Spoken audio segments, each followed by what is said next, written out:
Bonjour, aujourd'hui nous allons parler des Chicago Bulls de 66 à nos jours. Durant les années 66 jusqu'à 70, ils créent une équipe aussi plutôt défensive.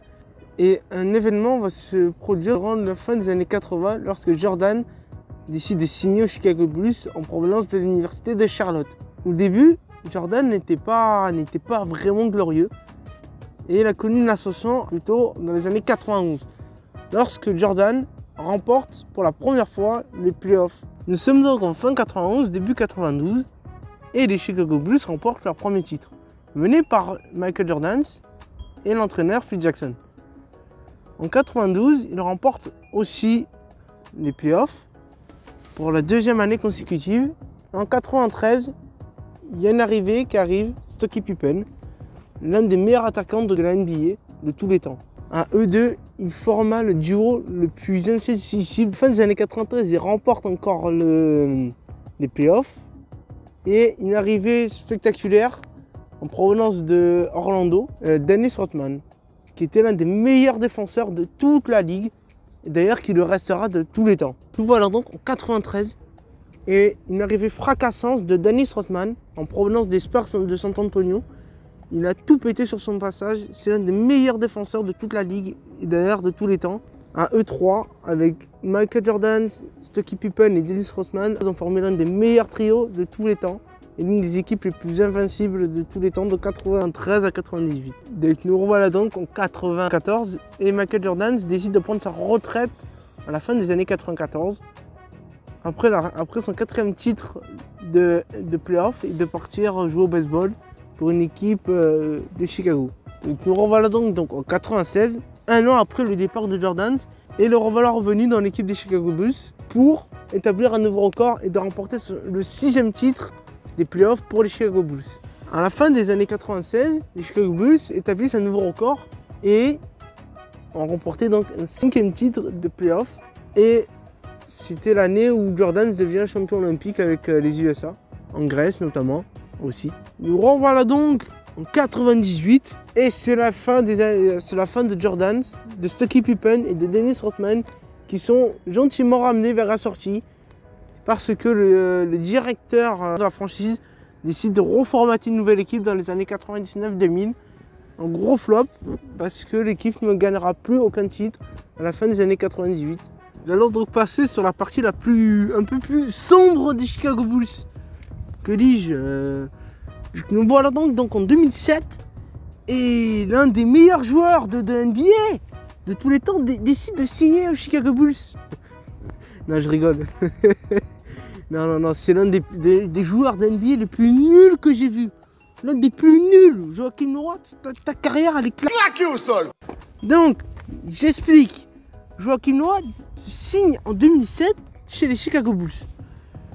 Et on peut dire que ses débuts étaient plutôt fameux,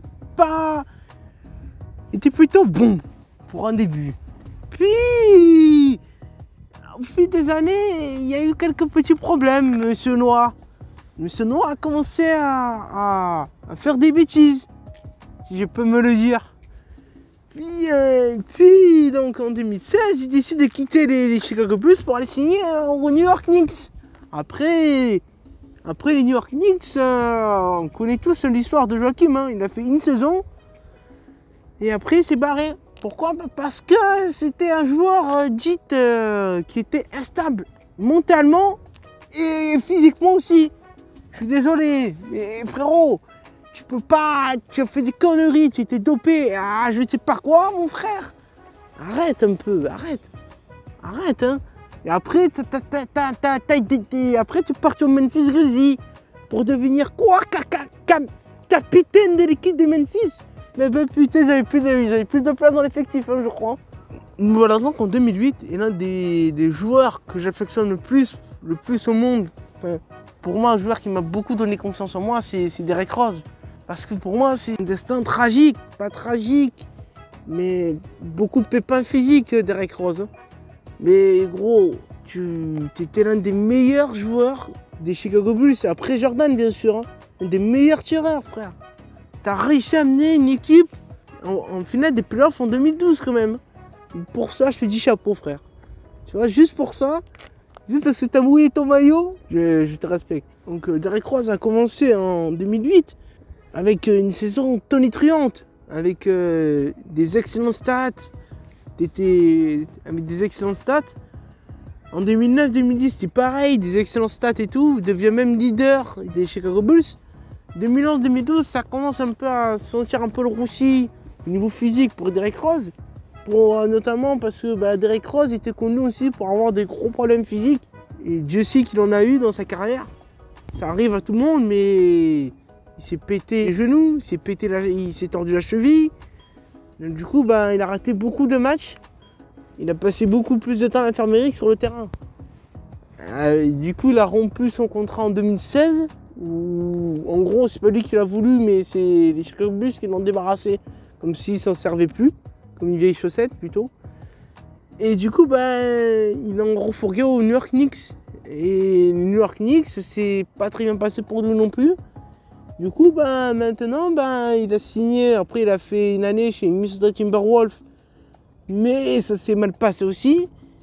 Et maintenant, il est resté au Minnesota Timberwolves. Et pour moi, il fait son petit bout de chemin. Malgré quelques petits pépins physiques, mais il n'est plus à son grande forme qu'on a connu avant, mais pour moi, il restera toujours une légende pour ce sport, pour cette équipe. Et pour ça, gros, je te remercie. Hein. Voilà. Nous allons donc parler maintenant Nous sommes donc maintenant en 2014. Et pour moi, l'un des plus grands joueurs de tous les temps. Enfin, l'un des plus grands. L'un des joueurs clés de cette équipe qui, malheureusement, partira en 2016. Pour moi, c'était Jimmy Butler. Il faut en parler de ce joueur parce que on n'en parle pas assez souvent, mais ce joueur est pour moi l'un des plus grands joueurs que les Chicago Bulls ont formés après Jordan. Je suis désolé de te dire ça, mais vous avez laissé partir l'un des meilleurs joueurs que vous avez dans votre effectif. Il faut savoir un truc avec Jimmy Butler, c'est que ce joueur a commencé en 2014 et a fini en 2016 avec ses années rookies de 3 ans. C'est une année rookie dure 3 ans. Et après, il peut être recruté par un autre club. Il s'est fait recruter notamment par les Minnesota Timberwolves. Il fera 2 saisons plutôt bonnes. Et donc, nous sommes donc en 2019, donc il y a 1 an. Il a signé au Miami Heat. Alors, le Miami Heat, c'était pour moi un club historique aussi. J'en parlerai dans une autre vidéo, mais pour moi, ils sont rentrés dans l'histoire aussi. Parce que, malgré tout, il y a eu quand même des grands noms qui sont passés dans ce club. Et pour moi, le match que j'ai vu il y a 2-3 mois de ça, avec pour moi la finale NBA entre les Miami Heat et les Lakers, était tout simplement excellente. Notamment Jimmy Butler qui était étincelant pendant cette période.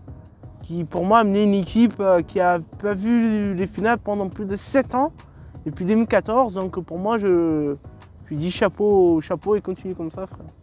À ce jour, les Chicago Bulls sont une équipe plutôt du bas niveau, plutôt médiocre, un peu comme les Cleveland Cavaliers, ou un peu comme les Golden State Warriors, qui me déchirent profondément le cœur aussi. Mais pour moi, une équipe aussi talentueuse, qui avait des grands noms du basket qui sont passés dans cette équipe, et les ont laissés partir comme ça pour rien, alors qu'ils auraient largement pu gagner des titres et des titres. Mais pour moi, cette équipe, elle est rentrée dans l'histoire. Mais pour moi, je vois mal les Chicago Bulls refaire ce qu'ils avaient fait en 98, parce que pour moi, il y avait les trois plus grands joueurs. Même s'il y en a un qui était assez malade mentaux dans sa tête. Je parle bien sûr de Dennis Rodman, mais frère, si tu m'écoutes, tu m'as régalé avec ton coup de pied dans le photographe, gros. Je sais pas où tu te l'as sorti, gros, mais tu t'es créé sur un terrain de karaté, gros. Mais tu m'as régalé, Denis. Franchement, les trois là, eux trois, c'est des machines, mais ils n'arriveront plus à refaire pareil. Hein. Non, c'était la fin de la vidéo et à la semaine prochaine. Ouais.